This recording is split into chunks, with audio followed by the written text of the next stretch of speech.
Tonight on KGW News. I think about how I'm going to start over. Fire guts a Portland apartment building, leaving little hope for what's left inside. All I have is my phone, the clothes I'm wearing. Now tenants are questioning the alarms they say never went off. Plus, a wildfire warning that worked. How tech helped stop one of the first fires of the season from spreading out of control. And some may call it a special election surprise. And they understood that the impacts were going to be outweighing the positives here. The choice voters appeared to make tonight that's out of character for Multnomah County. And later, the highway to Mount St. Helens now closed for the summer? How long it could take to repair the road wiped out by a landslide.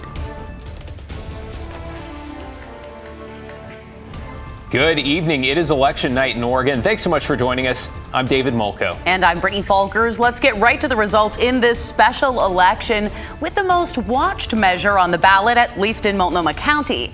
According to the latest numbers updated just an hour ago, the capital gains tax that would have funded legal support for renters facing eviction is failing, with 82% of people voting no. That is a resounding rejection of a measure that many elected leaders came out against. Multnomah County voters did not strike down all taxes, though.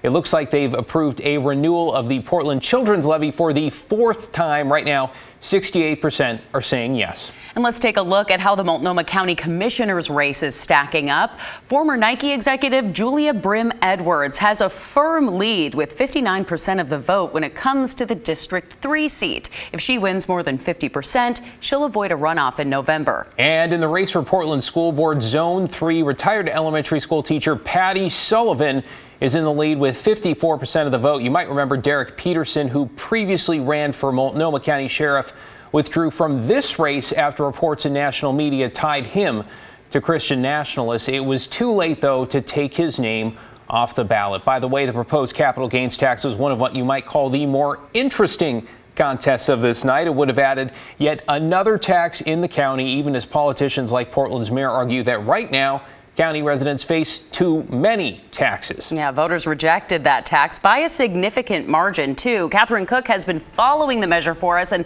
joins us now with reaction from those who supported and opposed this new tax. Catherine. Brittany, during the campaign, we heard people from both sides say that they agreed with the measure's intentions. The tax would have funded legal defense for people facing eviction. They say this issue deserves attention and funding, but opponents don't think this tax was the way to get it, and it appears the majority of voters agreed. Measure 26-238 proposed establishing an adjustable countywide capital gains tax set at 0.75% to start.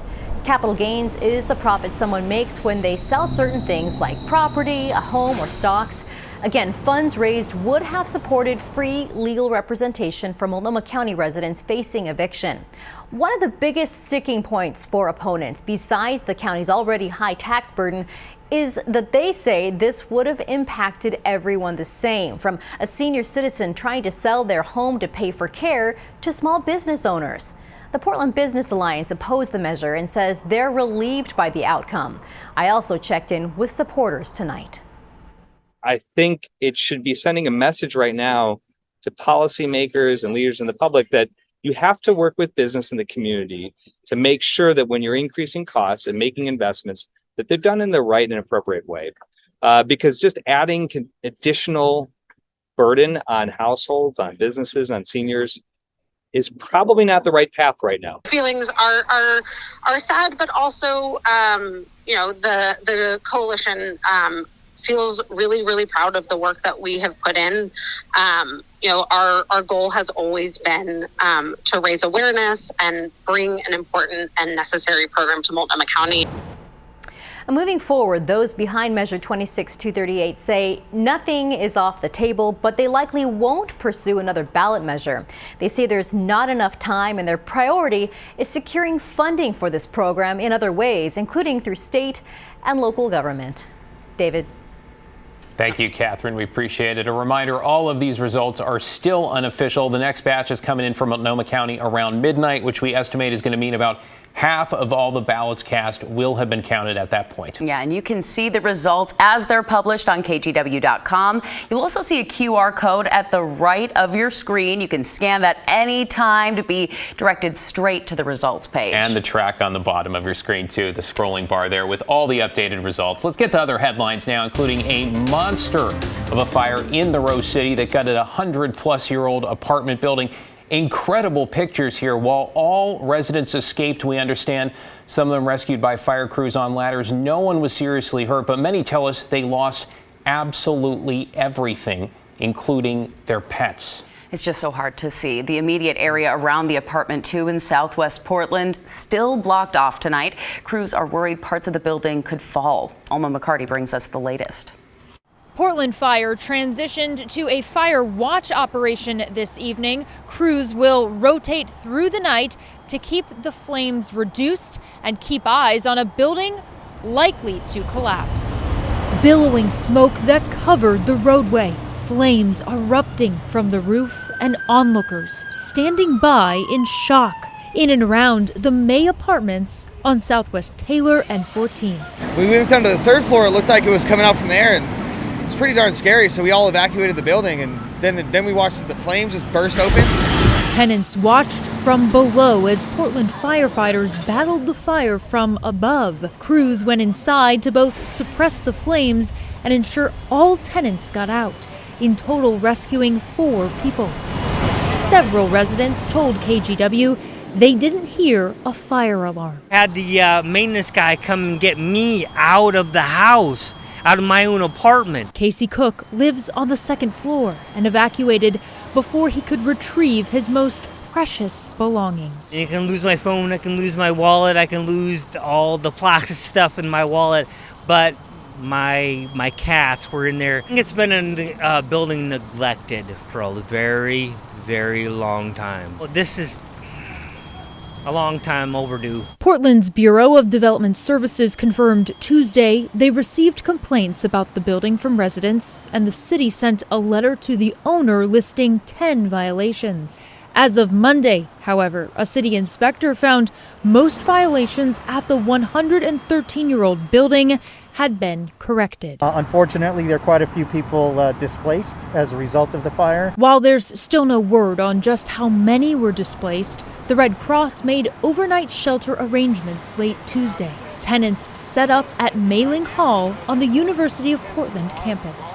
On scene, volunteers connected people with the basics, food and water, while planning ahead for their uncertain future. We are utilizing every resource at our disposal, products, goods, services, everything, to make sure that these folks can recover in the smoothest way possible. Fire investigators will be on scene Wednesday morning. They are still working to determine a cause of this fire. A city engineer will also be on site. They will be here to assess the condition of the building. In Southwest Portland, Alma McCarty, KGW News. Just moments ago, we got an update from firefighters. They say 60 units were impacted, and they added that fire detection systems in the building did sound an alarm, but residents reported many false alarms had gone off recently, and many didn't think it was a real fire. Well, speaking of fires, we have a good news story of sorts about an early season wildfire that had the potential to spread quickly, but instead was caught early. Officials say lightning sparked the blaze last night in a wilderness area southeast of Eugene. Now, thanks to a system of cameras, crews spotted a plume of smoke shortly after that strike. They launched a response immediately and had the fire under control within 2.5 hours. It only burned half an acre. That is how it is supposed to work. The Oregon Department of Forestry has been adding cameras across the state for the last 2 years and now has 93 up and running. Let's get you caught up on tonight's other headlines now, starting in Salem, where a 4th lawmaker has been disqualified from re-election. Republican State Senator Cedric Hayden from Fall Creek reached 10 unexcused absences on day 11 of the walkout. Republicans initially said they were protesting bill summaries they say were not written in plain language, but now indicate they're trying to make a point that proposals around gun reform and abortion are what some call hyper-partisan. 6 other Republican senators currently have 8 unexcused absences. In Olympia, Governor Jay Inslee has signed a law that makes drug possession and public use of drugs in Washington a gross misdemeanor. That came after both chambers passed the bill on the first day of a special session. Lawmakers failed to agree on a compromise during the regular session, which meant without action, drug possession would have become legal statewide as of July 1st. The new law also creates a system for a pre-trial diversion program to get people into treatment. And new at 11, Portland's mayor is working on a plan to ban daytime camping on city property. That is according to a spokesperson. Willamette Week reporting tonight the proposal would require tents to be dismantled between 8 a.m. and 8 p.m. and would prohibit camping anytime near schools, daycare centers, or other shelter sites. The mayor reportedly plans to put the proposal before city council sometime in the next couple of weeks. New tonight, Oregon's governor is ordering a crackdown on pot shops that aren't paying their taxes. Governor Tina Kotek today directed the Oregon Liquor and Cannabis Commission to deny licenses for any cannabis retailer that owes back taxes. Store owners will now have to provide proof of paid taxes when they apply for license renewals. The State Department of Revenue confirmed that most dispensaries are paying their taxes, but about 9% are not in compliance. According to the Willamette Week, that includes the large chain LaMota, which has expanded across the state despite having more than $1.5 million in unpaid state taxes. That's also the business former Secretary of State Shemia Fagan was consulting with. A Hillsborough man is facing 1 count of manslaughter after a deadly crash on 99W. Tigard police say 43-year-old Grant Thomas was impaired last Thursday when he drove his truck into oncoming traffic. 81-year-old Louigina Elmer died in the head-on collision near the Costco in Tigard. 4 cars and a motorcycle were involved, authorities say, and 2 people were taken to the hospital with serious injuries. Louigina's son, Robert, was among them. He was driving his mother at the time, and right now he is still in the trauma unit at OHSU. Louigina's daughter said she took solace that her mother saw those she loved most one final time before the crash.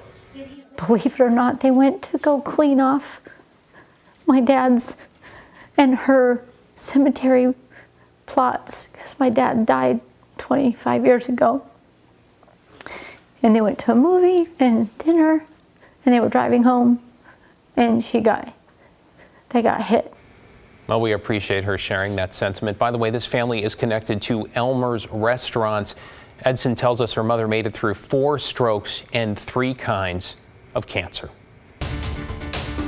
We have new details this evening in a really difficult story. The family of a Beaverton teenager presumed drowned off the Oregon coast says their son was simply wading in the water near the shore at the time that he was swept out to sea by a riptide. Originally, firefighters had said that Jacob Stokes and his friends were swimming in the ocean, which really gives the impression that they were further out in the water. In fact, his family says they were in water about knee deep during low tide. They want to make sure that people understand the danger you face even in shallow water off the coast. 2 of the teens made it on their own. A 3rd was rescued, but Stokes was never found. Really a tragic reminder there. You're watching